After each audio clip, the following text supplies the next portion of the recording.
True today news కి స్వాగతం. గురుకుల హాస్టల్లో కలుషిత ఆహార ఘటన నేపథ్యంలో అధికారులు ప్రజాప్రతినిధులు తరచూ తనిఖీలు చేయాలని సీఎం ఆదేశించిన విషయం తెలిసిందే. అయితే నిన్న భువనగిరి రెసిడెన్షియల్ హాస్టల్ను పరిశీలించిన కలెక్టర్ హనుమంతరావు గారు హాస్టల్ సిబ్బందిపై ఆగ్రహాన్ని వ్యక్తం చేశారు. హాస్టల్ మెనూ ఏంటి, మీరు పెట్టింది ఏంటి, పెరుగు పెట్టమంటే నీళ్లు మజ్జిగ పెడతారా, ప్రభుత్వం 40% మేర ఛార్జీలు పెంచింది, మనం తినడానిక, నేను ఇప్పుడే సస్పెండ్ చేస్తున్నా అని హెచ్చరించడం జరిగింది.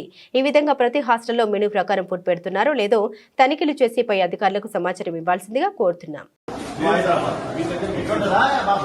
What is the menu? Menu ఏంటి, నువ్వు పెట్టేదేంటి? మూడు కర్రీస్ అయితే రోజు అవుతుంది. అది కాడా నువ్వు పెట్టేది నీళ్ళ మధ్యన ఏది అవకాశం అసలు మెనూ ఏది? మెనూ షీట్ ఏది? మెనూ ఏది?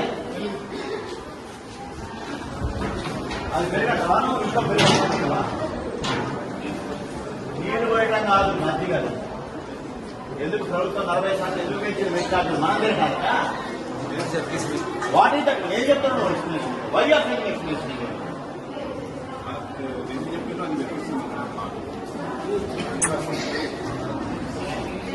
మెనూ ఏది? మెనూ డిస్ప్లే ఎక్కడ?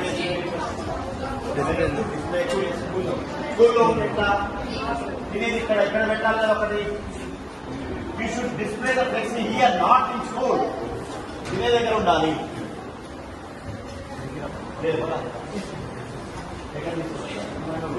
రూమ్ లో పెట్టి ఎవరు తెలవద్దు. ఏం ఉన్నాయి ఏమున్నాయి ఎవరు తెలియదు. I suspend it, I give show call notice. You explain.